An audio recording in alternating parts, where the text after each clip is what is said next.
Hello, good morning, good afternoon, good evening, wherever you are in the world. Yes, I'm flying solo this evening. Unfortunately, the guests who were supposed to be here haven't turned up or couldn't make it for whatever reason. So I need your help tonight desperately. Get your questions, your comments in the comments, obviously. See if you can help me along. And I see there's a thumbs up on HG's Facebook page already. 12 of you watching. Hopefully, some more would join. And let's get on with this show. I will try and wing it as well as I can. So, good evening, Keith Parker. Great to see you, one of the Cheese Room Patreons. I know we're not called the Cheese Room anymore. We are lads. It's Tottenham, but we are sort of linked with the Cheese Room still. We're still, we go on the pods and we're all part of the big happy family. We just changed the name of the YouTube channel simply as that. But tonight, I want to start off. I know that things are quite dour with Spurs, but this is non-Spurs related. Some very, very sad news that hit us this evening. That just waiting for my slide to load up. That absolute legend of footballing legend, Denis Law, passed away this evening, age 84.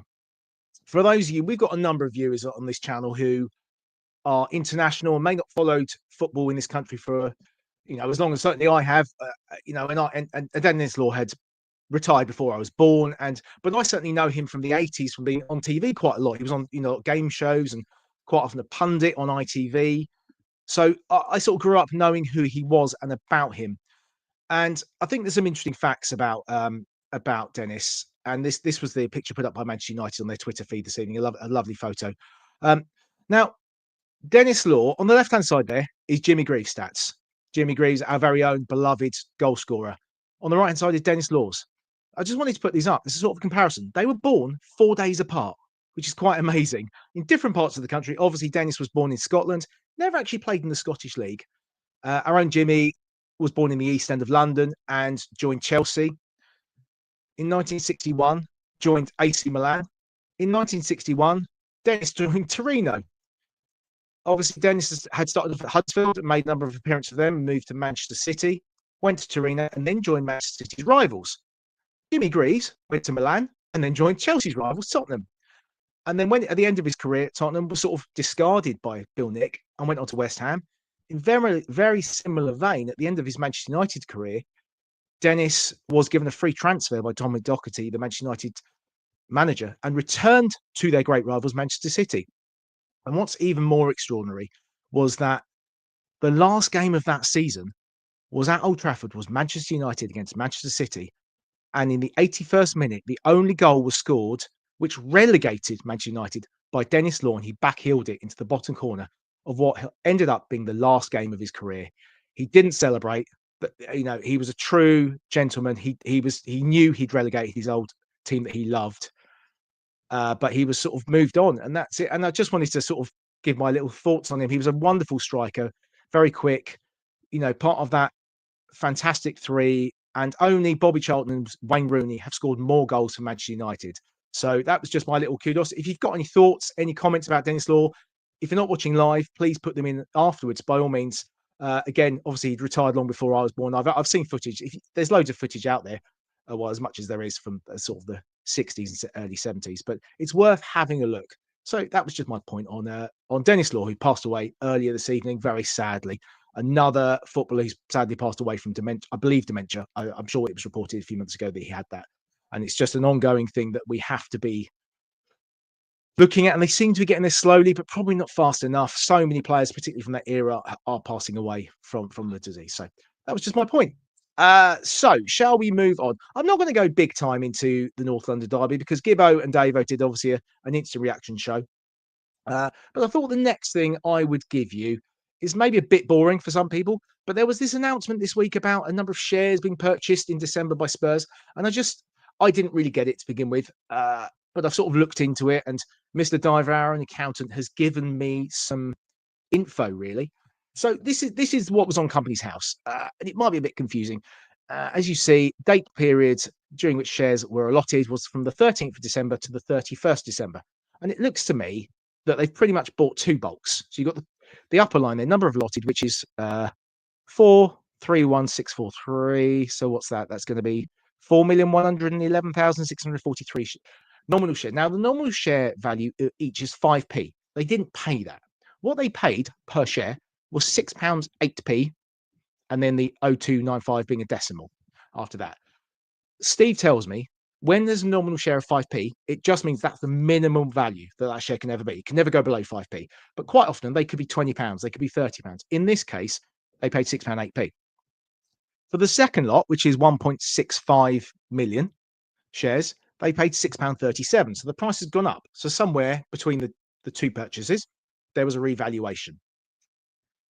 So this brings me onto this slide. And I was asking Steve, right, how many shares actually exist in Spurs?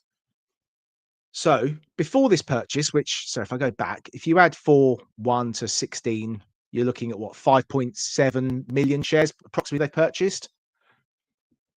There was around 228, just under 229 million shares. So on the top right figure there, which is 2348,11142, which is 234,811,142 shares. That's how many 5p shares there are in Tottenham. And I believe the aggregate value there of the 117 is if they were worth 5p. They're obviously not worth 5p. I mean, they're obviously worth a lot more than that. Now, if you take, I'll go back to the previous slide, and I hope I'm not going too fast and you're following me on this. If you take the £6.8p or the £6.30, so £6.3p, isn't it? Not £6.37, £6.3.7p. Take that and times it by 230 odd million shares. That's bringing the value of the club to around about 1.4 million ish. Someone could do the maths at home if you want to do 234 times 6 as a rough estimate. That brings now I'm pretty sure the club's worth more than 1.4 billion. When you look at Chelsea going for what was it, 3-4 billion when their infrastructure's in a state, frankly, and there was a forced sale. Although they've got recent history, which is far better than Spurs, and they don't have an £800 million debt against them. If we say, for example, the club's worth 3 billion, let's just take that as a sort of, we've heard all sorts of random figures. Then I would say that those shares are worth about £13. So what I don't quite understand is, obviously, ENIC have issued these shares so they can buy them themselves. So they've actually increased their stake in the club by 0.33%, so a third of a percent. But what that does mean, the 15 or so percent, or it's about 14% of shareholders who are private shareholders, any fans who kept their shares when the sale went through to ENIC many years ago, have actually had their value of shares devalued. They've got fewer shares. They've got the number of shares they have is now lessened because an extra 5.7 million shares now are in existence. So I don't quite know whether this was purely to put, and I believe the figure was about 35 million in just as cash flow, because it's the transfer window coming up, and obviously we've already spent some money on Kinski already, or if there's something to do with a property deal or anything. Time may or may not tell us, but that's the basic, because there's been a lot of misinformation. So the basic thing is they've paid about 35 million in. They've got just under 6 million shares, which are probably worth more than 35 million, I think was the gist of what I got from Steve. So if I'm wrong, please tell me. I'm not an expert on this, but I've just been trying to do a bit of digging. And that's where I've got to. If I bored you, I'm really sorry. Again, feel free to tell me and I'll shut up. So do we want to talk about, does anyone want to talk about Arsenal? The only comment I've got is from Keith. I've got no other comments. Come on, give me a comment. What do you want me to talk about? Do we go straight into Everton? Do we talk about Wednesday? I mean, where do we go with this? I found it frustrating. I always expected to be under the cosh for a bit, but we just couldn't get the ball out. I thought Kulusevski and Solanke really struggled physically. Tough for Solanke against those two centre-backs. They bullied people all the time. Good morning, Cameron. Yes, I'll talk about Wednesday. If you want to come on, Cameron, you're happy to come and join me. I'll send you the link. If you give me a thumbs up. If you're busy, I appreciate you're a very busy man down under, but we'd love to see that phone of yours. So, starting lineup, where it was pretty much what I expected, to be honest. I didn't think Maddison would start. I thought he'd probably go with the strength in the midfield. My worry was Bissouma, Porro both played 120 minutes on Sunday, needlessly. Obviously, we know they had to, but they never should have done. Unfortunately, Cameron is out of the house and there's no phone today, so sad times. But otherwise, I thought the team, I'm not sure he could do much more with that team. He was very limited with what he had. So, here we go. And this was the team here. And obviously, if you look at the bench, he's got Brandon Austin, Young Hardy, Brennan Johnson, who's been, well, I mean, I think we've lots of us spoken about Brennan Johnson and his ineffectiveness. He's got he's good at getting a tap in, but there's not a lot else happening generally, is there? Will Lankshear, I think, it's been quite harshly dealt with. I think he should have had more game time. I thought that his performance against Galatasaray until the sending off was very good. He was up against 3 centre-backs in Galatasaray who were kicking him, pushing him, everything. And, a bit of youthful exuberance. He got a yellow card and then flew into that challenge. It was always going to be a second yellow. But I find it strange that Lankshear hasn't had more game time. We've played Sonny up front at times when he's not been playing well either. Mikey Moore, obviously coming back from his illness. I was surprised he didn't get on the pitch, even for 20 minutes or so. Callum Olusese, obviously haven't seen any first-team action. Reguilon could have played left-back. I'm not Reguilon's biggest fan. I still think he's a bit lightweight at times, but he's useful at the time. Richarlison obviously hasn't played in months, so I was surprised he got as much time as he did. He did play a very nice ball to Spence, which almost said something. In that event, if Spence could have crossed the ball, obviously there was a bit of a tangle and he was hoping for a penalty, which he was never going to get. If you ever look at it back, Johnson was in the 6-yard box unmarked and had a tap-in. And that is what Johnson can do. He's got very good positioning for those tap-ins, but unfortunately we don't cross well enough. So why did Maddison start off the bench? I just think, Cameron, he doesn't offer enough physicality. And that's my problem with him. But the problem we had the other night is Bissouma has brain farts all the time. And that happened for the second goal. And Sarr is a runner. He's never going to give you great quality on the ball. He can play a nice pass. And he has played some good passes in his time. But it's just difficult with Sarr. He's got to be in the right blend. I would have picked Sarr, and I probably would have picked Bissouma. But as I say, my worry was, and there's a comment coming in from Slayer Rocky, what are we doing with Bissouma? He gets worse each time. He always seems to have these problems of concentration, these moments where he just switches off. In the 3-3 draw at Manchester City last year, he got caught, didn't he, for the I think it was their second goal, was it their third goal? And he did it, and you could see there was an easy pass to play, but he just tries to go too many. But Arsenal was so on it. They had to be on it. After Sunday and the Newcastle game, they would have been so wound up. There was no way they were coming out all meek and playing casual football. They were going to fly into everything, and they were going to be on it. And obviously our own goalkeeper, new young goalkeeper, Kinski, almost got caught out a few times. But it was frustrating because we just conceded that goal as well. Sometimes when you concede a goal, you've got to sort of just right, okay, let's calm it down. Let's get to half time. And this seems to be something that keeps happening. Liverpool, we got back to 2-1, and then we go flying forward.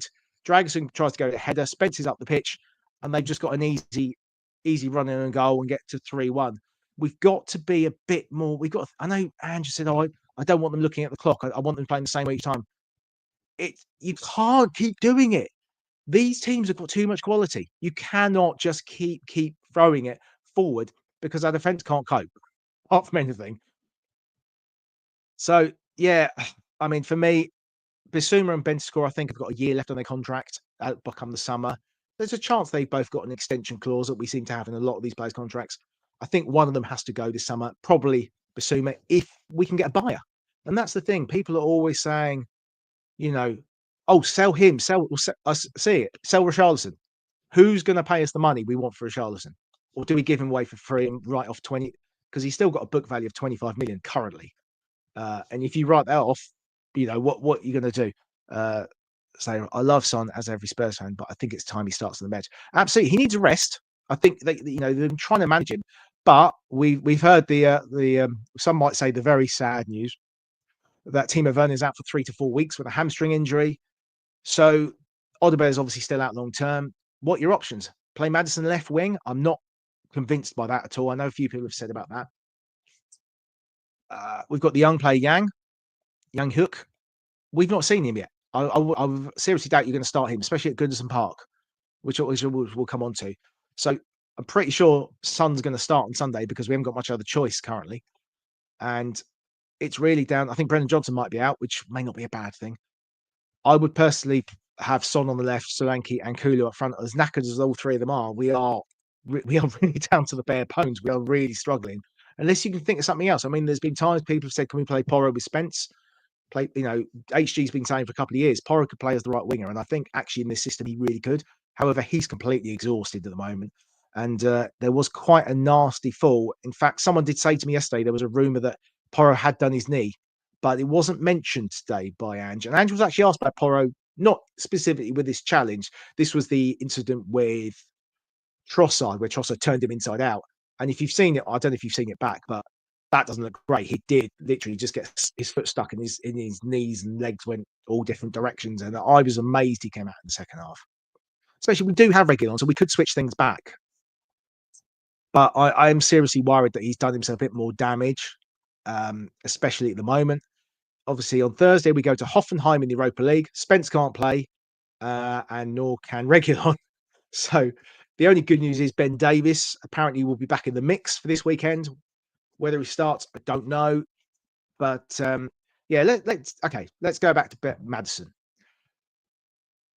Maddison has been better generally this year. He's not reached the heights of the beginning of last season.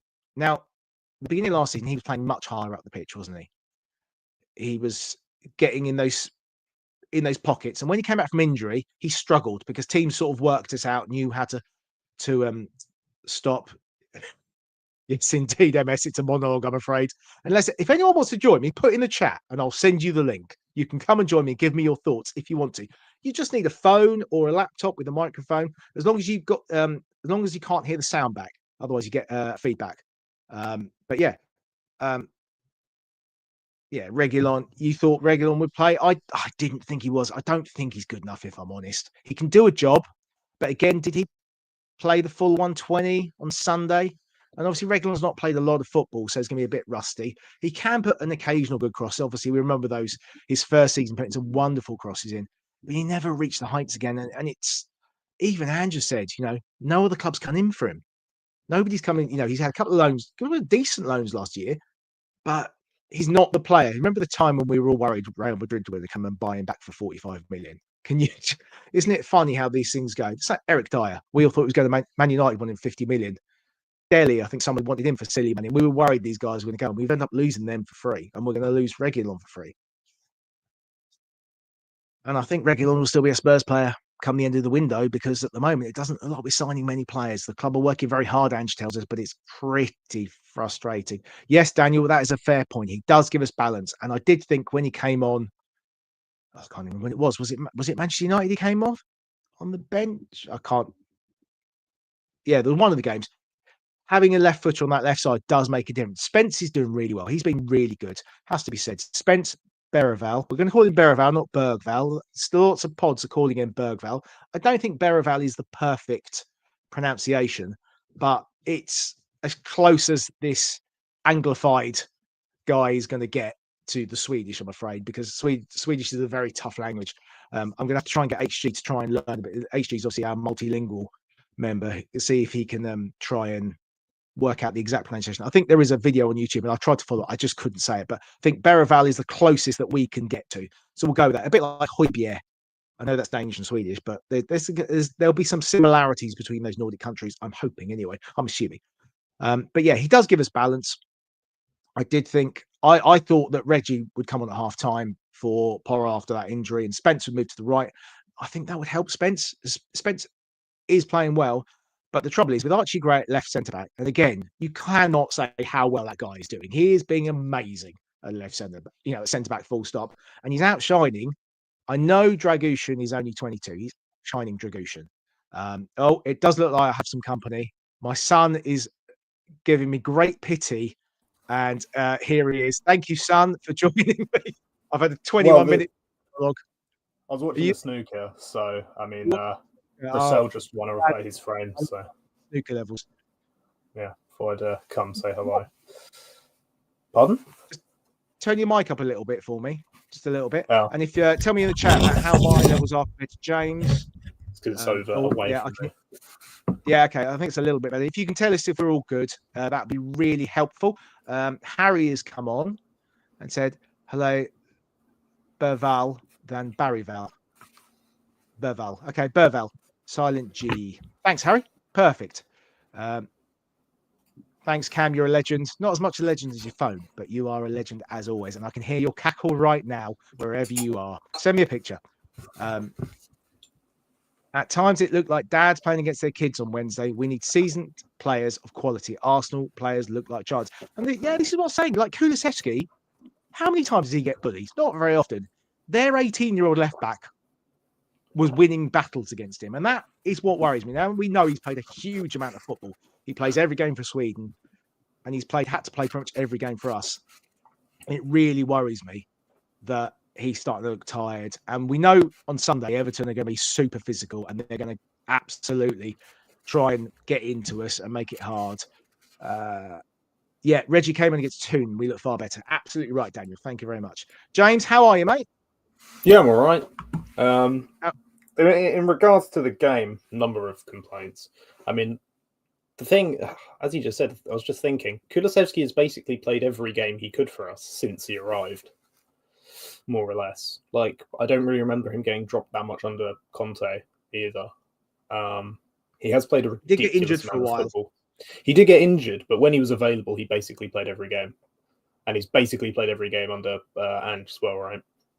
So he's played an insane amount of football, something he's only like 24, which does worry me.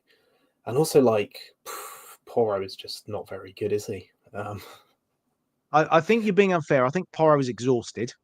He also has a lot of the time he has Brendan Johnson in front of him, who for some reason can't track back, doesn't understand to track back.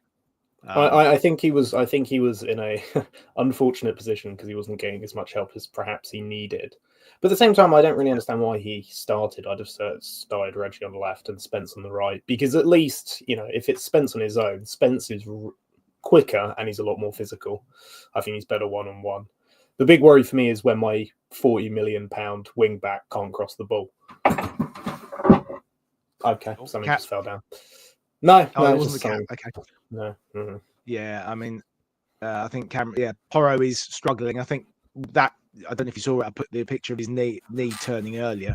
And I was told yesterday there's someone had, with slight links to the clubs, been told that he's got a problem with his knee. Interesting, nothing was mentioned in the press conference today. Ange was asked about Porro as far as his workload, but wasn't asked specifically about was his knee all right.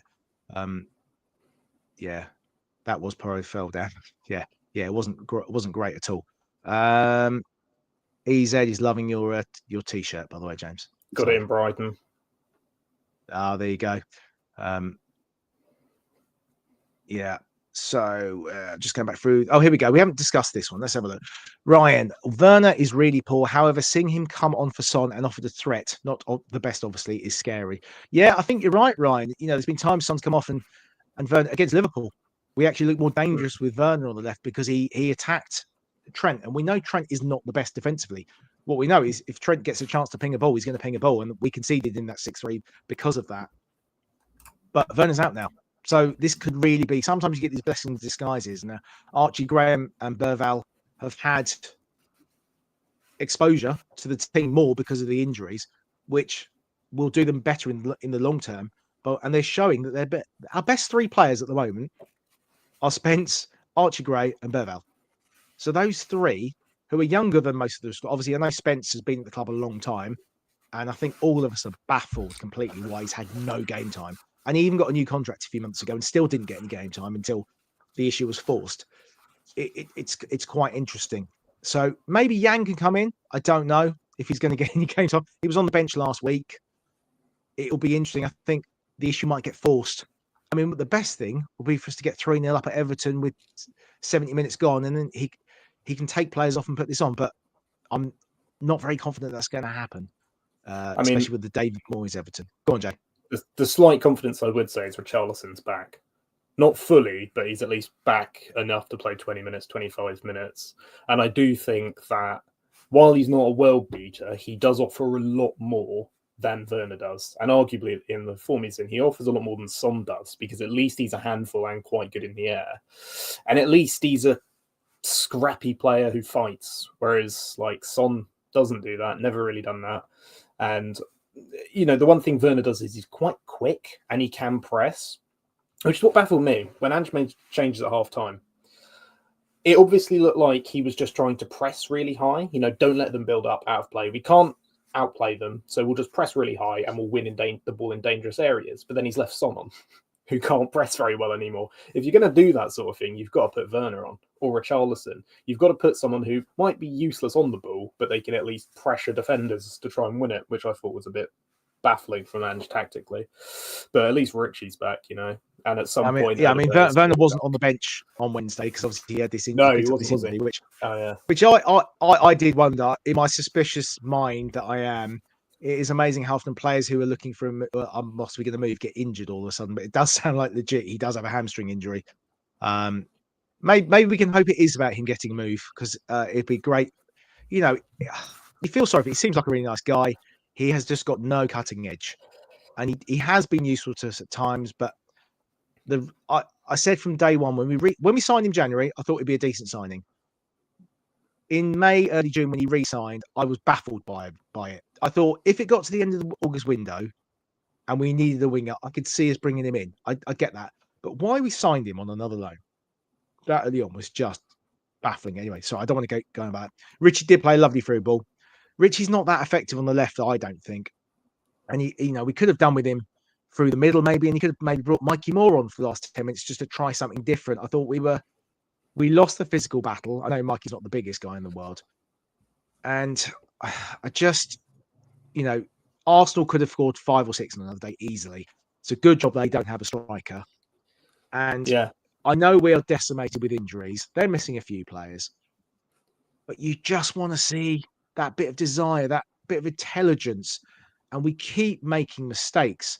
I know the ref made a mistake. And it is interesting that no Spurs fans have gone on about the corner at all. Because it wasn't a corner. And that was a bit of a howler by the ref. And we should defend the corner better. But I think that's pretty telling. The fact we lost the game by 1 goal. Again, we've only lost 1 game by more than 1 goal this season, which was the Liverpool game. And no one's moaned about the officiating or the corner particularly because we're more frustrated with our own faults. I know a lot of people want Ange out, but I'm still, James, I don't know where you are with Ange. My view is I don't see an alternative currently. I don't want to have a caretaker. I don't think that works. We've seen with Ryan Mason. It could be Matt Wells because he's the assistant manager at the moment. I don't think that's the answer. I've got no confidence that's the answer for the rest of the season, which is partially why I think the club is sticking with him. And I can't see who we might bring in. I'm pretty sure the club are looking around and have got their eyes. The same way Brighton pretty much know who their next manager is now. They'll know who the guy. Once the guy who's there now goes, they'll have the replacement already. They'll have 2 or 3 replacements lined up, and they'll be ready to go. Because that's the way you've got to have a succession plan. But what's your view, James? Oh, is he frozen on me? Oh, now he's gone. Okay, I'll have to keep talking. He's frozen on me. Let's have a look at what's MS saying. We're not supposed to have already identified some signings before Jan. We got the keeper in, but we still need a left back, a centre back, the striker. We probably need a 6, but we're not going to sign a 6 because we've got Archie Gray. And I think Burval's doing a really good job there. I said when he came on at Bournemouth, he was literally, and again, he did it at Bournemouth and he did it on Wednesday. He played in midfield by himself, completely by himself. And James has left the building.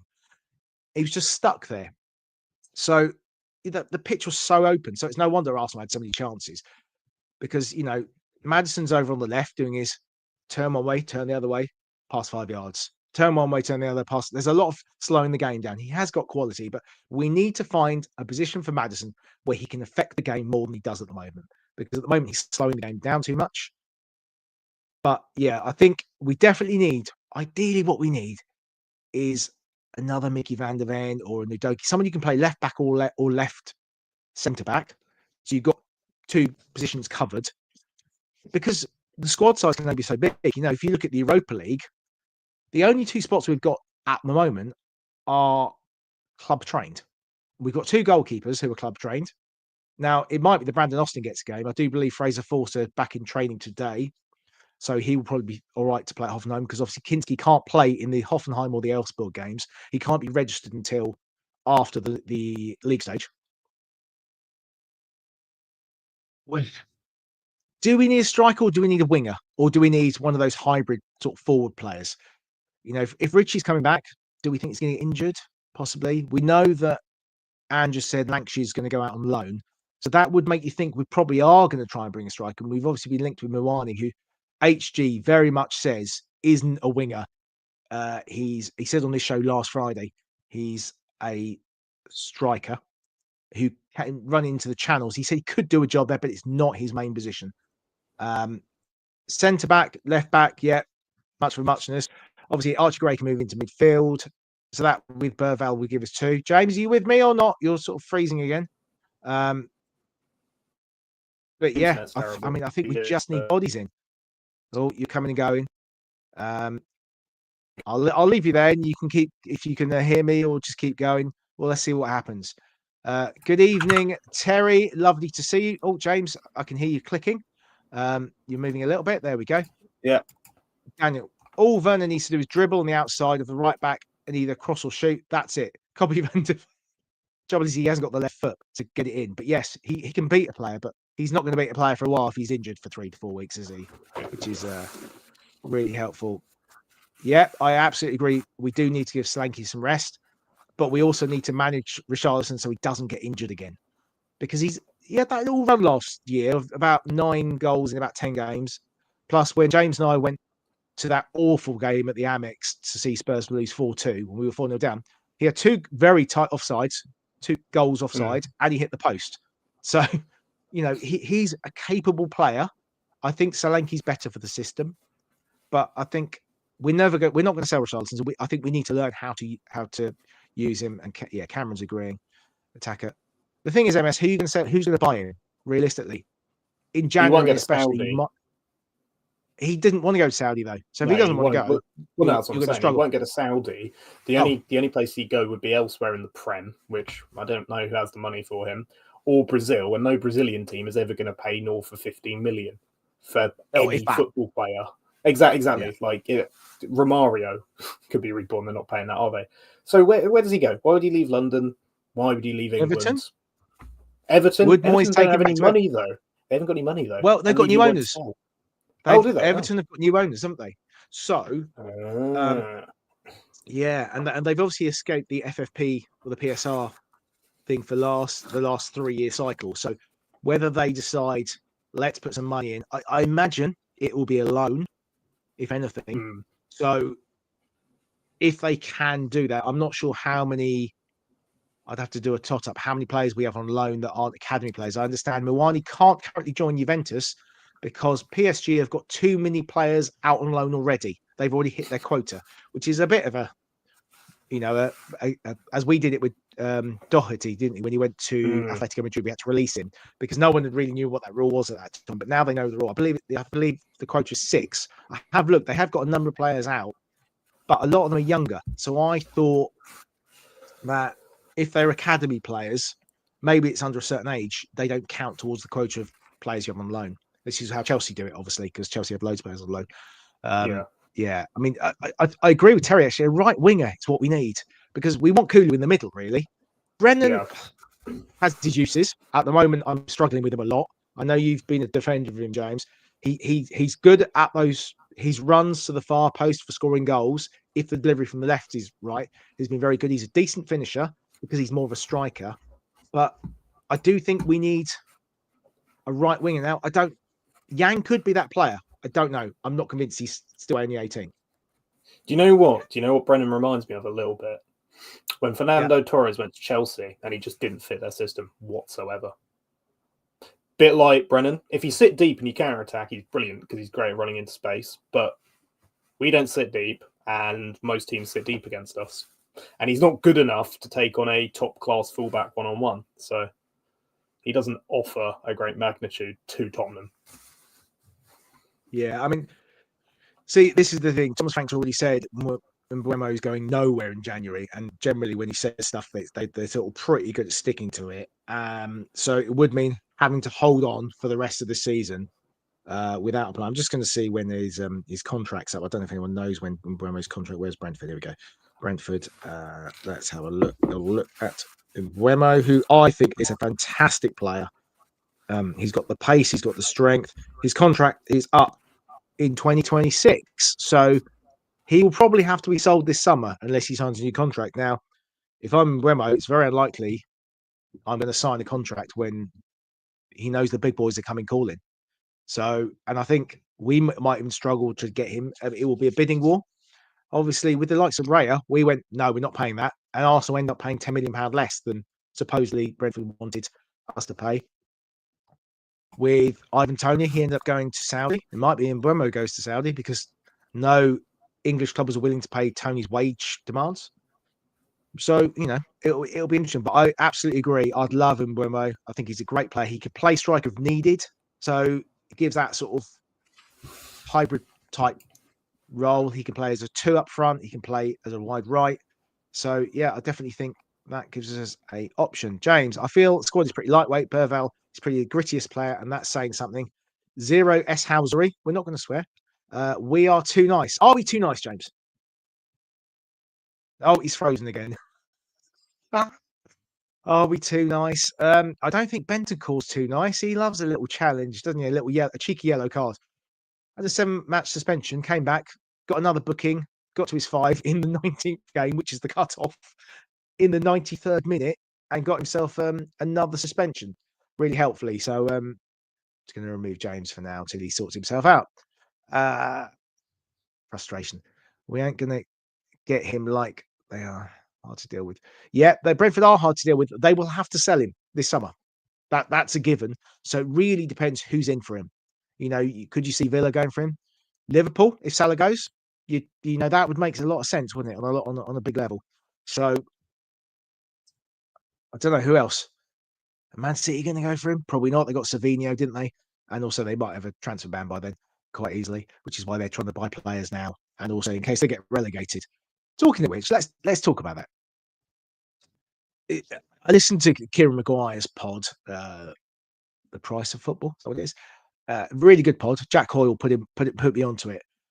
Really worth listening if you're into your finances at all.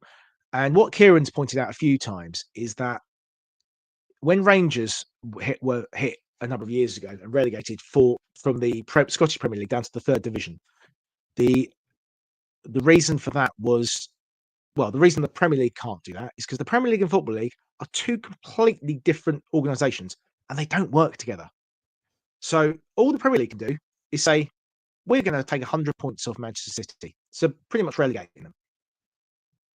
But they'll just go down to wherever the Championship put the Football League put them. And that would presumably, they'd be pretty hard pushed to say it's not the Championship because teams get relegated into the Championship and that's the way it works. So if I'm Man City, I'm going to get relegated to the Championship, spend as much money as I want because the Championship, the Football League's rules are for finances are separate from the Premier League rules. The Premier League cannot count that season when you're in the Football League. So they could go and make a 200 million loss, 300 million loss while in the Football League. And the only way the Football League can punish them is if they end up back in the Football League for any reason. If they get relegated again, another point. Otherwise, they can pretty much do what they want. Leicester have managed to get away with it a couple of times purely because there's no link on this thing with the Championship and the Premier League, which is a little bit baffling. Sorry, I was talking about that. Is Duran out of reach? Well, there's been talk about him moving again. There's been talk, West Ham came within about 5 million of signing him in the summer, but he's on fire. Is there an attitude problem there? I don't know. There's clearly something there, but he's a very good player. He can play on the right, I think, cutting in with his left foot. He can play as the striker. He's very mobile. He's very strong. There is definitely an option there, Daniel. I'd like him, but I think his price is going to be rocketing. And this is the problem. Villa aren't going to want to deal with us particularly. But it depends how their PSR. Duran, absolutely, Dave. It depends how their PSR is for this year. Obviously, they held it on the last 3 years cycle. They just got away with it because they sold some homegrown players. Are we going to go through the whole repertoire now, Dave? Is this what it's going to be like? But it'll be interesting to see how Villa do. Obviously, when we get to see the accounts, probably end of March for most teams, we'll have a better idea. But they managed to avoid it for last year, so you have to go back and do the calculation over the last 2 seasons and then see where they are this season, make an estimate on this season before working out where they are. But if Newcastle, Chelsea, Villa start selling homegrown players again, I mean, look at Leicester. Sold, who's the double? Dewsbury Hall. Hasn't played a game for Villa, for Chelsea. Looking to move on. Sorry, James. Is your internet all good now? We good? I don't know. It's just terrible. We'll I'm going to see have how to we write go. a strongly worded letter, I feel, to the internet What, by company. carrier pigeon because your internet's not working? Yeah, probably. I mean, the thing with Duran as well is he's 21. He's a very young player, and he probably wants to start most games. He probably feels that. The other thing in terms of like financial rules, technically it's not FFP. FFP is the Champions League one. The Premier League one's Yeah, something else. PSR. But PSR, yeah. Stupid names. They had to be in the Champions League last season to avoid it. Depending on where they finish this season, which it very well might not be in a European spot, or it might just be in a Wi-Fi Cup spot, that might affect it to the point where they might have to sell somebody. And okay, Duran looks brilliant and he's young, but if he's not really playing, then he might be, if he's not a starter, he might be the guy they let go to strengthen in other areas. But I mean, equally, they could get, Europa League, Champions League, and that'd be enough to keep them safe. I think one day what we're going to do, we're going to have a little spin-off of the lads. It's Tottenham. It's going to be lads. It's Australia, and it'll be Cameron and Davo. They can have a little sacred cow about which city is better. They can have a little tussle, little argument, and that'll be comedy gold. I'm sure it will be. I'll tell you what. I'll come over. You both have barbecues, and whoever barbecues better, I'll decree their city is better. There you go. I think Cameron's a bit of a barbecue king. I think he loves his barbecue. He's going to win them. Yeah. Lee, we're in trouble unless we pick up points in the Prem, and he's run out of BS. Now you think we will beat Villa or progress in the UEFA? We have to beat Everton on Sunday. We need a striker, Vlahovic. I think, James, very much now, it's all going to be the last week. Ange even admitted that today. He said not a lot happens till the last week. He said the club are working hard, but I mean, I've got very little faith we can bring anyone in until at least the last week. Do you think we're going to sign anyone? I mean, if we don't sign anybody, then that's like disgraceful, isn't it? But then again, we went an entire transfer window without signing. We went a whole year without signing anybody. So 2 windows. So 2 transfer windows. Then totally question it. I mean, at the very least, there'll be someone in on loan. I mean, we did sign Kinski, and he came in like the day January opened, and nobody had ever heard of him. It's like, oh, we've just spent 15 million on a goalkeeper after Ange said we're not going to sign a goalkeeper. So that was interesting. And he's been superb so far, actually. And surely we have to sign someone. Who it is, I don't know. I mean, should we go see if Peter Crouch fancies the game? Get him up top or something, right? Like, I don't think we need a striker. He's too busy doing a podcast. I'll hit up Chris Stark and ask him if he can get us on it. Shall we? So basically, it's all doom and gloom at Spurs. We lost the North London derby. Where we go, we've got a really tough game. It's our last ever trip. James has got internet's gone again. Got a really tough trip. That's our last trip, unless we get past Villa somehow, to Goodison Park ever before it's knocked down and they play in the slightly miniature version of White Hart Lane Stadium, Tottenham Hotspur Stadium. It looks very similar to that. I think they've definitely taken some of the inspiration from the Tottenham Stadium, and understandably, the same way Daniel Levy travelled around America and Europe looking at different stadiums to take things from those. That's what Everton have done with Tottenham, because I think they've done the similar, like the South Stand, a single tit stand, although it's a bit smaller. What have we got here? What's the panel expect from our season out of Europe, but winning trophy? Is that good enough? If we win a trophy, I think it's good enough, pretty much, even if we finish in the bottom half, because it gets that monkey off our back. But we need to grow. We need to progress then. And that's the problem.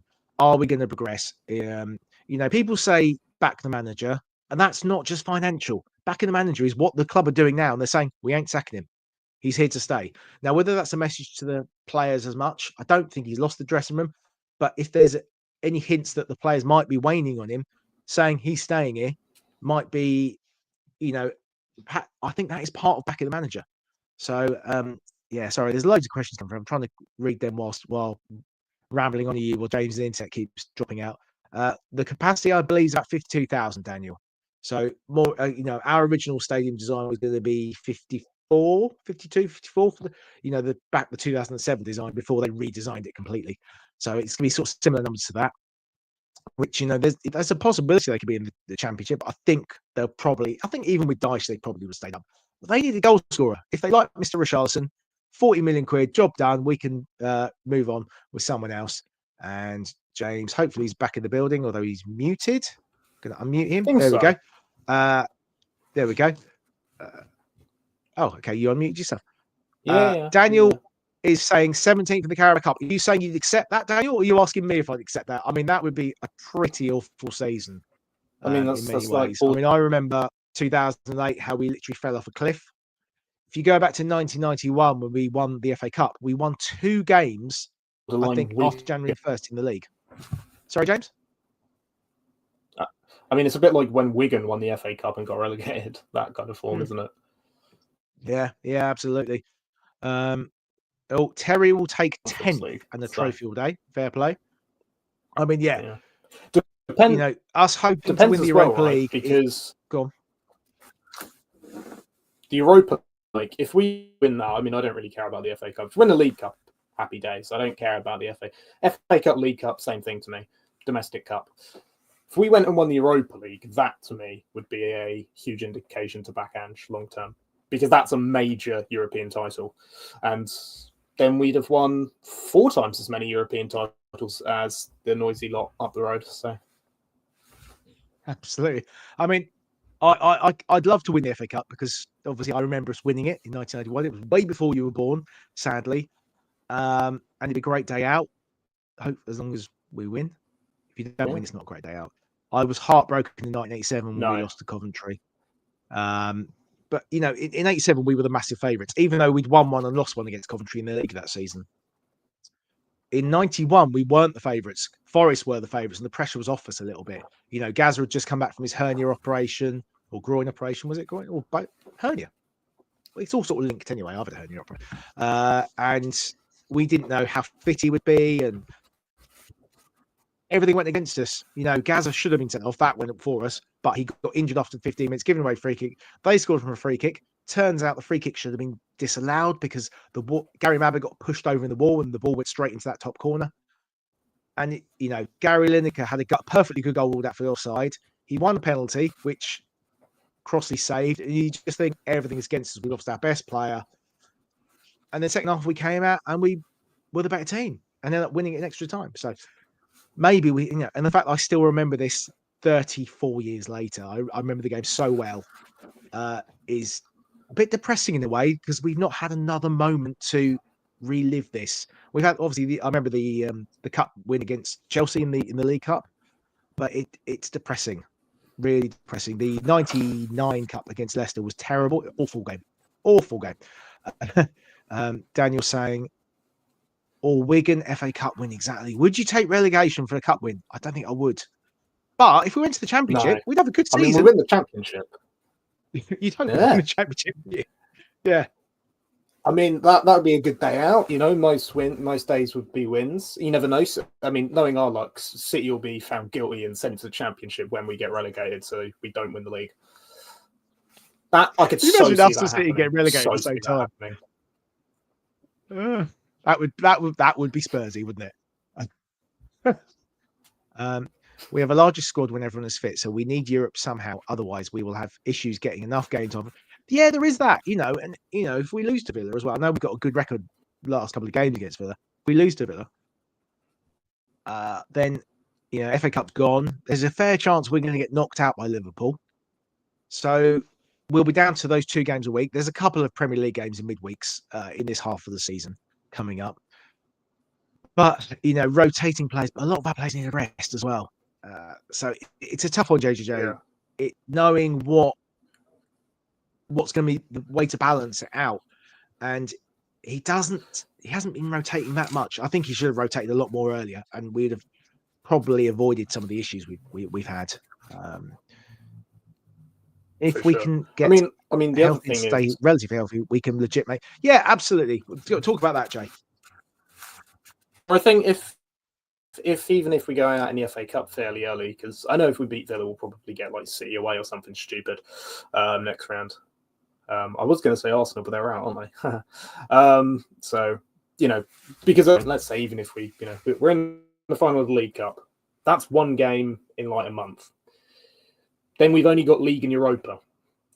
If we know we're going to be mid-table, right? Mediocre, as long good enough to just not get relegated. And really, we can rest most of our first team players and just treat the Europa League as our only competition for the rest of the season. Wouldn't be opposed to that. I mean, the only team in it that I think is probably better than it. I mean, there's Man U in it, but they're also a basket case. They'll be looking to win it on for the day Champions they League could beat a football team. because They did not Arsenal out. So exactly. You've got to remember on the day, and obviously I know they're two-legged games until you get to the final, but you have to wear there are teams. You look at Liverpool last year. We all expected them to be in the final against Leverkusen. They got smashed by Atalanta at home. So things can happen in Europe if you're not on it. And one of the problems we have is in a number of these leagues, their leagues help their teams more than the Premier League do. I know they've done away with the 12:30 kickoffs of teams that play Wednesday night now in the Champions League and things like that. But we are not great. We get big games a couple of days before a European game and stuff like that. We aren't great at helping. Whereas, if you've got a team in Germany, if Bayern Munich have got a big game on the Tuesday, they play Friday night against Augsburg at home or something and win it 6-0 because they get, their associations seem to help them. It's something the Premier League needs to do more. But again, are there more easy games in the Bundesliga? There probably are. You're seeing the number of goals Harry's scoring against the small teams, not so many against the bigger teams. And it's sort of showing that a little bit. So, and again, Spain. I mean, I think... Go on. Same as in France. I mean, Florian Thauvin, who was dreadful for Newcastle, even in the Championship, scored like 17 goals a season in France. There are a lot of easy games in these leagues. Maybe not so much now, but like half the teams in the leagues aren't very good. Good point. And they only have one cup in Germany. They only have one cup. They don't have two cups. Also, the interesting thing about the German Cup, and I think this happens in other countries, is the higher seeded team gets drawn away. Always plays away. Yeah, always plays away. I don't know when when you get to the late rounds. So say Bayern play Leipzig. How is that decided? Is it league position at that point, or is it done at the beginning of the season seeded, or is it just a free for all at that point? Milton, our very own Cameron is asking what part of Aussie from. Let us know in the comments. Sorry, what are you saying about HG? HG would know that. It'd be nice if he was here, wouldn't it? He would know that. Unfortunately, he had to bail on us this evening. Caller's obviously in Dubai. If you've not seen the pictures, he's put them everywhere. He's been drinking. He's been swimming. He's been go-karting at a Ferrari place today. Not at the Tottenham Hotspur Stadium. Funding's to leave at all. Caller is definitely putting his money into Dubai instead. So, there you go. Milton has replied. He's in Wollongong, 1 hour south of Sydney. Oh, don't say Sydney's Cameron. Cameron's a Melbourne boy. Oh, maybe Milton could join in the chat, Cameron. There you go. And Davo is from Sydney, Milton. So there you go. We've got quite the Australian. This channel originally, which was part of the Cheese Room podcast, Milton, we suggest you get on that audio podcast. We'll start by an Aussie as well. So we've got a lot of links with Australia. We love the Aussies on this channel.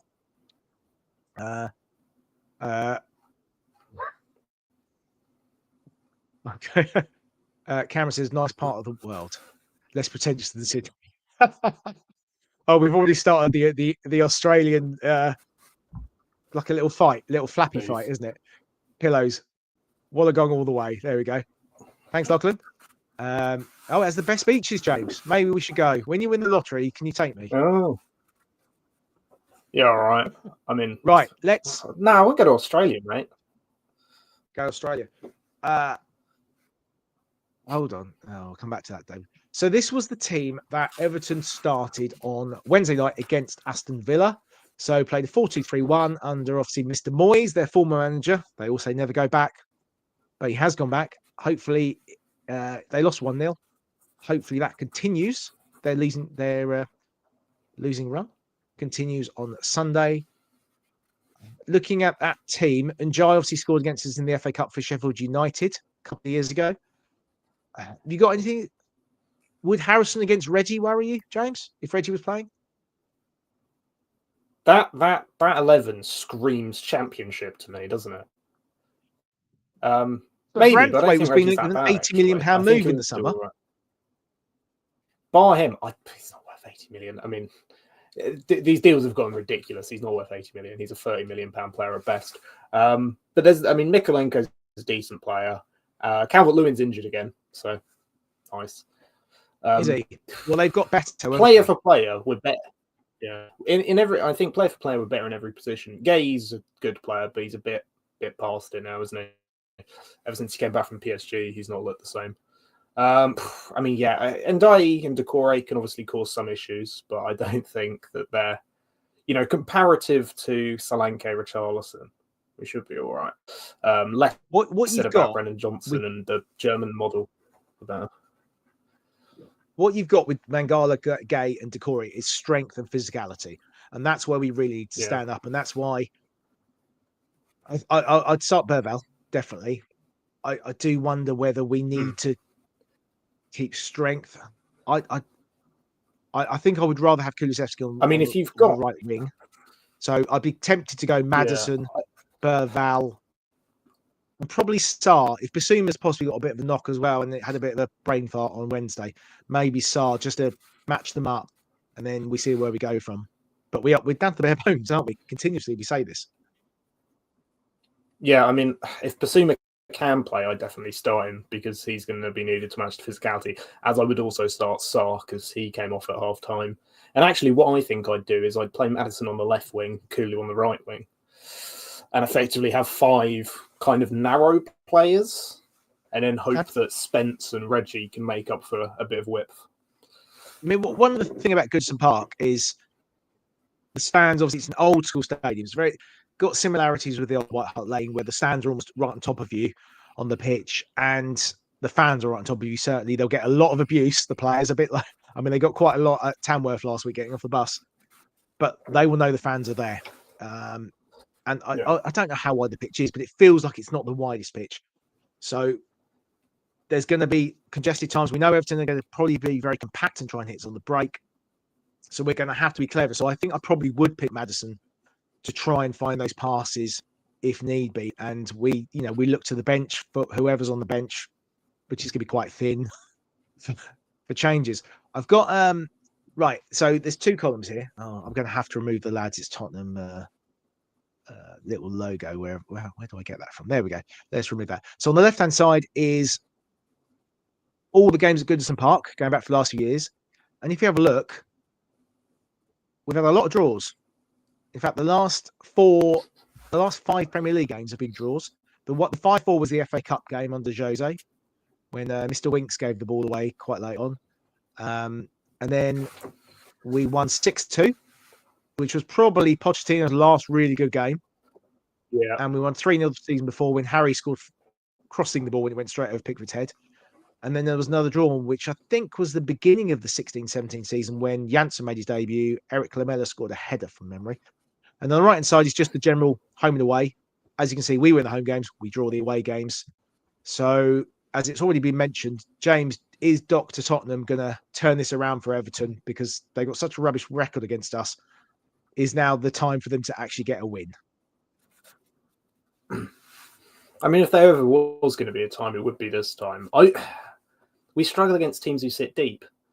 We really do. Yeah. And any team with any bit of quality on the break can undo us because we just seem incapable of defending. The one thing I will say is I'm a lot less nervous of Kinski in goal. But I don't know if Moyes is actually a better manager than Dyche is, in all honesty. And we have beaten them once this season already quite comprehensively. I guess maybe them being at home, there might be a bit more onus on them to play a bit of football as opposed to it being a kicking contest. We should be okay. We should be winning, but how many times we should beat them, but then how many times have we said that this season and then lost to teams who are technically probably not as good as us? If we can get an early goal or two, the crowd will potentially start turning a little bit. Maybe it would have been more under Dyche. They'll probably give Moyes a bit more time. But yeah, we need to avoid. They'll be looking for set pieces. They'll be looking to cause us problems with those. Kinski's done pretty well so far. I know we conceded from one against Arsenal, which shouldn't have been a corner anyway. But he's been catching them. He's been punching them. I felt a lot more confident than I certainly do with Vicario. And They'll also be looking to press him hard because obviously he made a couple of mistakes with the ball at his feet, took too long on Wednesday. But I don't think Everton have got it in them to press as hard as Arsenal. They can't press as obviously, well as Arsenal can. This is the... Now, James, I've been ignoring this. I've just been blocking this from my mind. But Gibbo keeps putting it in our WhatsApp chat. So we're 14th place. If Everton win, they'll be 4 points behind us. And Palace could jump ahead of us if they're playing West Ham. So if they draw and we lose, they're going to be above us. This is depressing, isn't it? I mean, I don't think we're going to get rid. People saying we're sleepwalking into a relegation race. I think we're going to be all right with that. But at some point, we need to. I know we're going to get players back, but we need to start winning games, don't we? Yeah, and like in a lot of the games where we narrowly lose, you look at like the XG afterwards, or you just like look at the shots and the possession, and like you think, how have we not? Like we were poor, but how have we not gotten more from that fixture? Do you know what I mean? And it just kind of feels like we can be better than a team, not be clinical, or not really know what to do when we get in their quarter of the pitch, and then we kind of pass it backwards, and then we lose the ball, and then they score from a set piece, and then we just kind of look all winded or something, and we just roll over.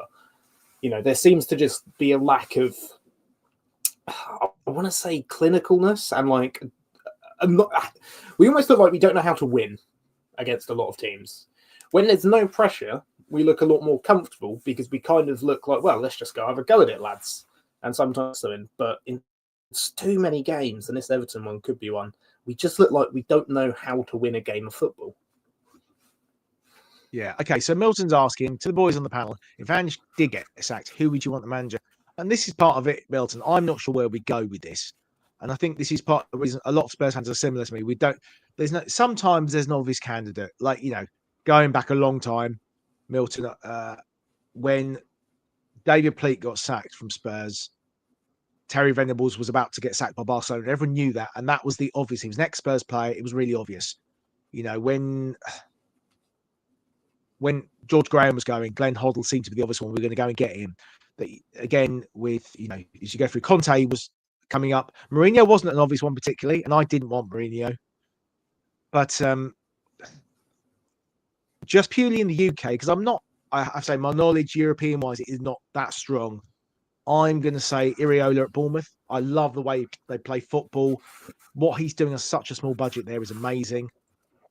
There's definitely Poch vibes with that. We've had the two win now managers, which didn't work at all for us.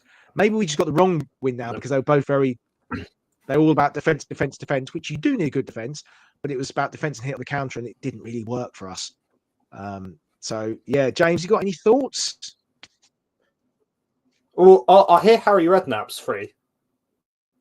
I mean, he's about 75 now, isn't he? So I would love to see someone try and explain the concept of long ball football to our squad. That'd be quite funny. But yeah, I mean, my worry with Iriola is he effectively the reason Bournemouth do so well. God, let's not go beneath. I think that's worse than Harry Redknapp. Yeah, I mean, okay. The thing, what Iriola does is he creates chaos. Basically, he has players intentionally create chaos in certain areas of the pitch, and he trains his players to be more used to those bizarre positions and patterns of play, which works when you're the underdog. But I think if you're the better team and have more of the ball, you can't do that so much. So I'd be a little bit hesitant in that regard. But, I mean, he has done a very good job so far. My worry is, again, how does he handle the step up to a, in theory, bigger club with bigger expectations? You know, you can't finish below 7th or 8th with Spurs and it be deemed not a complete and abject failure unless you win something. So there you go. Milton's loving your shirt as well. The dog's outside barking. He's probably going to try and get in here in a minute. What's he said? He said, I'd love the ex-FC Porto manager. He's at AC Milan. Sergio, I'm going to say Conceição, who was a cracking left-back in his day for Portugal. And I think Real Madrid as well. I think we were linked with him, actually. One of those players we get linked with, we're never actually going to get them. But it goes in the papers. It looks good. We get excited for a couple of days. And then we see what happens. Milton's loving his shirt as well. We've also got Norman Lamont from Australia watching us with this. Shall we just move to Australia? Everyone's Aussie based at the moment. We're loving it. Thanks, Norman, for joining us. I think member of the channel, yeah. MS is saying Iraola or Frank. I think Frank's probably a little bit too defensive. I really like him. I love the way he comes across. But he does adapt his game plan, but a lot of the time it's about keeping it compact and then hitting on the counter. And we don't really seem to have those players at the moment necessarily. Maybe we will when Yang and that get a bit older. Go on. Also, it's not really something that I suspect large quantities of the fan base want style-wise.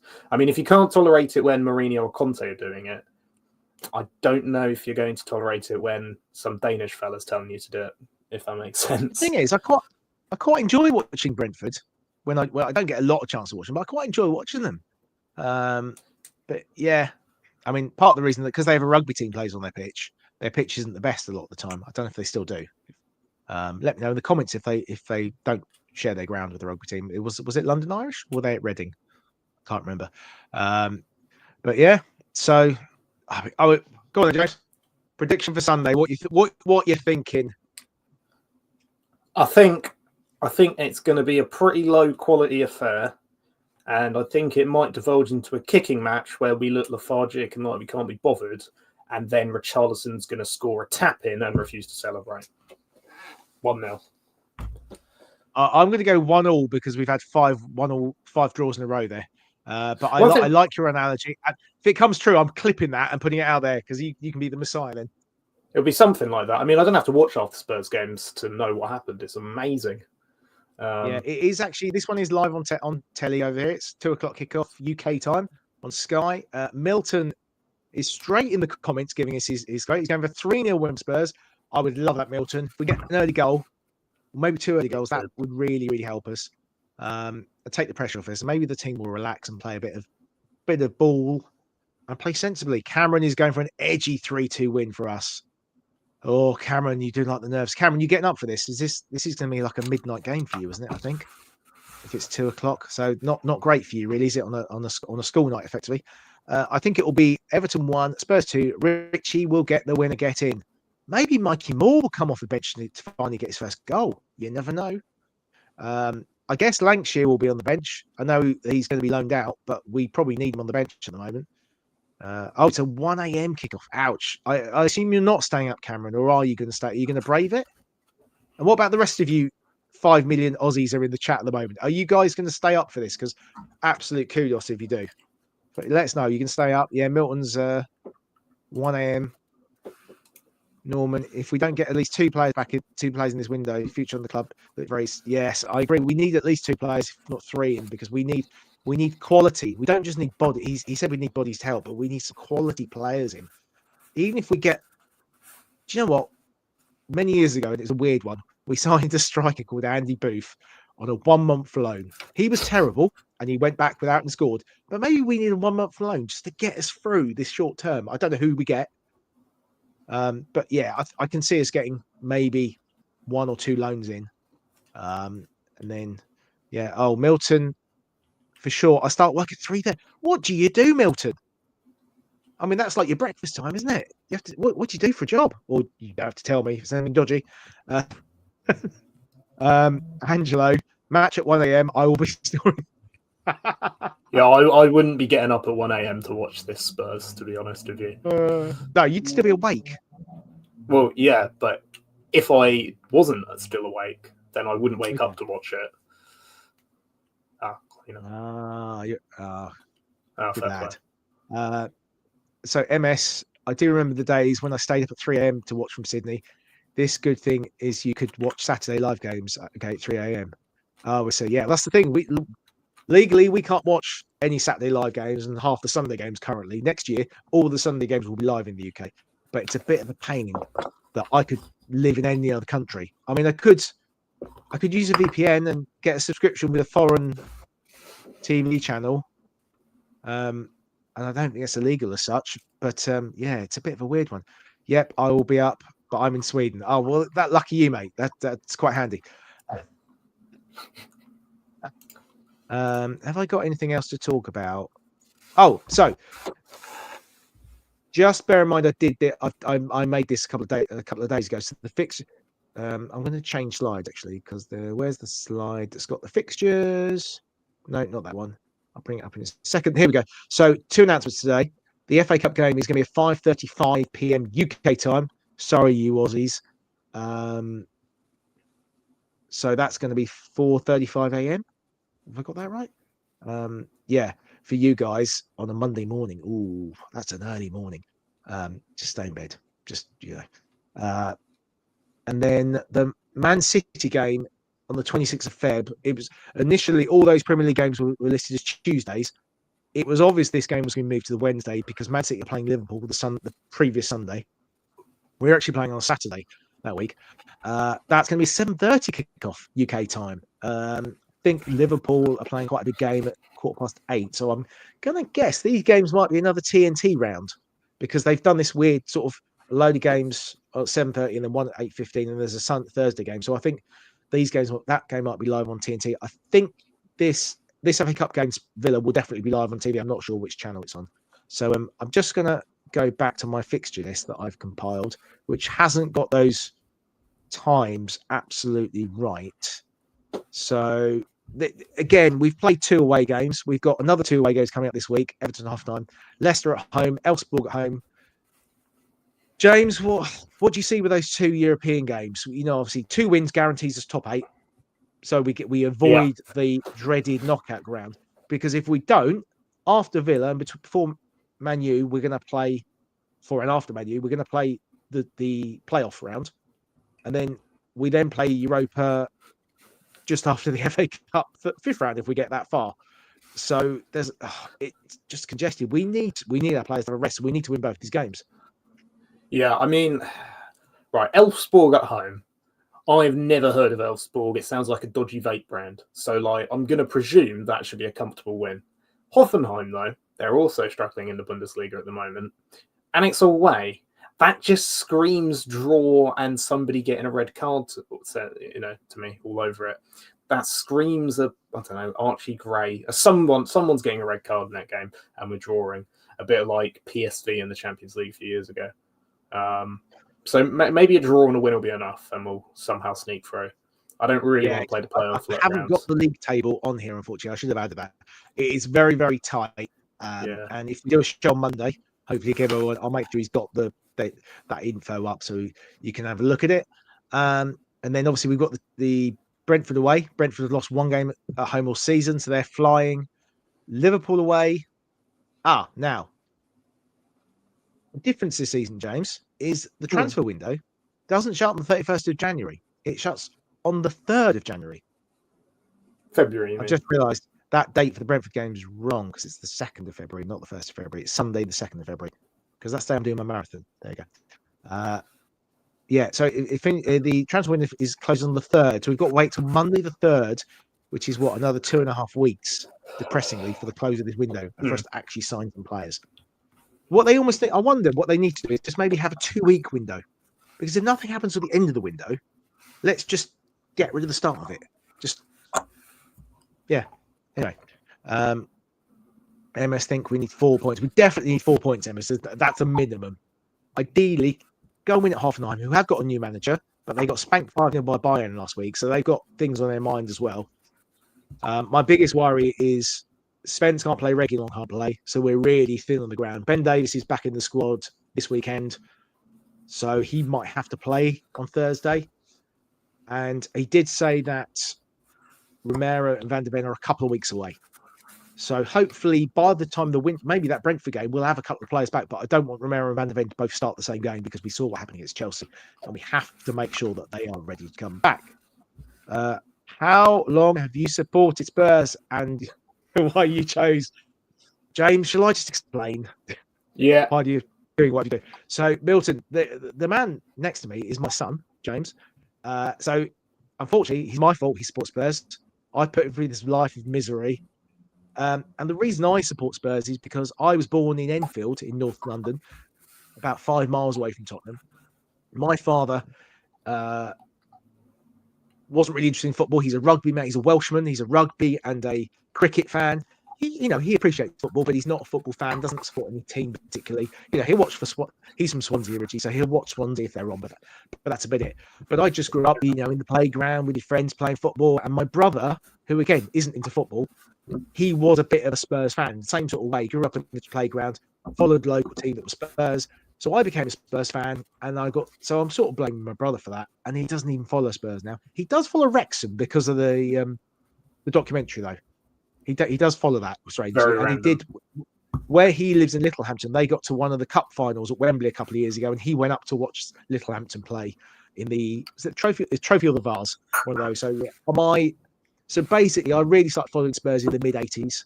My first game was November 1988 because my dad didn't want to take me to any games because he wasn't a fan. And in the 80s, hooliganism was around.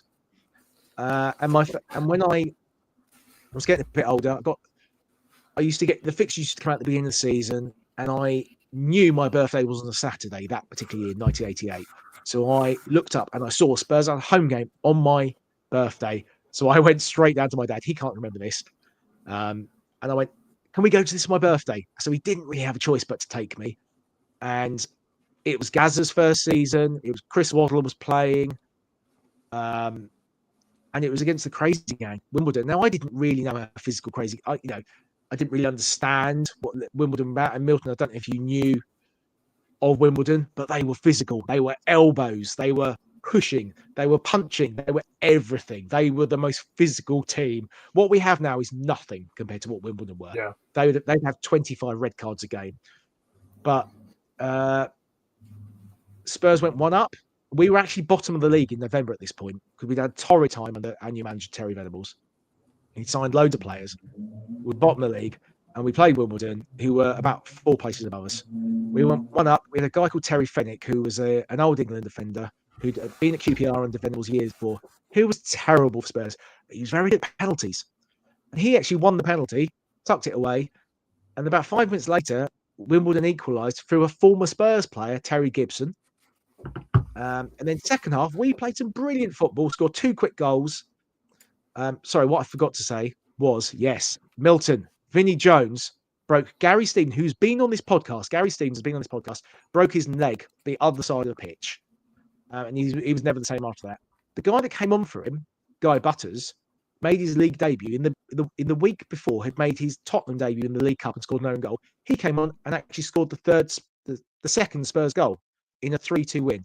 Terry Gibson also scored a second goal for Wimbledon. We won 3-2. Happy days on my 12th birthday. And yeah, I mean, I was already a Spurs fan, but I was just embedded from then onwards. And the cats just wandered in. And yeah, so that's my story really. And I've been down the South Coast for a number of years. And yeah, unfortunately, my son James I'm really sorry, James, for doing this to you. He's maybe you should have followed your paternal grandfather who supports a team from London, wear blue, but we won't talk about that. I saw Ricky Villa win the cup. Birkinshaw took him off in the final at the Reef. Yeah, absolutely. He had a stinker, didn't he, by all accounts? And Keith Birkinshaw apparently asked Steve Perryman, would he play him? And Steve said no. And so Birkinshaw did play him in the replay. And Perryman was surprised that he picked him for the replay. It looks like I've lost James again. MS. I'm originally from London, living in Brighton. But I grew up near Tottenham, West Ham, but I loved Hoddle and Waddle. I mean, I was gutted when Hoddle left, I was gutted, but I was that little bit older when Waddle left, and I was so gutted when I saw we'd sold him for what was a huge amount of money at the time, because he was brilliant that 88-89 season. He was so good. He carried the team at that time, especially when Gazza was injured. It looks like James has lost his internet completely. MS, I am doing my first marathon on the 2nd of Feb, so 2 and a bit weeks. And I'm running from here in Bognor by the pier to Brighton Pier. So I don't know if you're going to be around, but it's only going to be about, I'm going to guess it'll be about half an hour before kickoff though. So you're probably going to be wanting to watch the Spurs Brentford game. But yeah, I'll be attempting to run, I think it's 27 miles. So it's a bit more than a marathon. Yeah, you'll see me. I'll be the extremely exhausted looking one. There's only 150 of us doing the actual marathon. It's quite a limited size one. But yeah, that'll be me. So if you're around, say hello. Like I say, I'll probably be exhausted by that point. I did there's the cat. I managed 22 miles on Saturday, which is my longest ever run. I'm quite happy I did that. So John, can you tell me, do under 21 players count as a squad member? Right. So, two different rules here, European and UEFA. In UEFA, an under 21 can go on the B list, so basically it doesn't count. The trouble is they have to be at the club for 2 years. So Burval and Gray and Yang and Odebear have to be on the list, on the A list, and count as foreigners effectively. Well, I mean, Gray can count as a homegrown player, but they can't be put on the B list. Once they've been at the club 2 years, and because they're 18, they will be, in 2 years' time, they'll end up on the B list. So we'll have a much bigger squad. The trouble is we don't have enough club trained players or homegrown. In the league, I think we've got a bit more flexibility. So that's fine. Yeah, thanks, MS. But yeah, in Europa, it's a real problem way that we've worked the squad, and a bit of a cock up, to be honest. If you look at it, I mean, there's people talking about, HG even said about Dennis Sirkin, who's at Sunderland, who would be counted as club trained if we brought him in. He's coming to the end of his contract. Whether we can get him on a short term deal. Kyle Walker Peters, again, a decent player, not good enough, but for Europe, they could be in the squad and be a cover. Because wouldn't it be awful if we managed to progress to the semi-finals and we've just got no players left because of the way the squad to be managed? So yeah, Milton, what you're saying? Emails everyone at school follow Man U, Arsenal, Liverpool. I hate the colour red, so I chose to be different from everyone. And my brother is a massive Toon fan, and my dad followed Everton. That's brilliant, Milton. So you and your dad can. Will you be with your dad to watch the game, Milton? Will it be a bit edgy? How will that be? Always interesting watching a game with family, especially if they support other teams. I'm fortunate that my son and my father-in-law are both Spurs fans, so that makes life a little bit easier. What else we got here? Brother at 2 marks, talk Tottenham. Oh, I see. Yes, Chef the legend. Brilliant.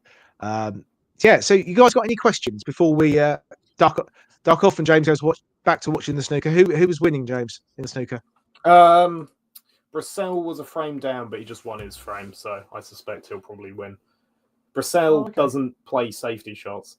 He could probably be the best player in the world if he played safety shots. He just doesn't like playing safety shots. So she's just ducking down there in the corner, just keeping safe from the dog. And Cam, thanks, mate. Where are you now? Are you still out and about? Or not? You're just watching on your phone, I assume. You're quite a busy man, I have to say. Cameron is one of our regular guests on the show when he can make it. Obviously, Saturday morning he's a busy man. He's got barbecues to do. He's got quite the social life. We're really hoping we get JP back on at some time because his knowledge is brilliant. MS, absolutely. Thanks, MS. If you're watching us afterwards, I'm sure a lot of you do. Our numbers are getting back up to the way it used to be when it was the cheese room.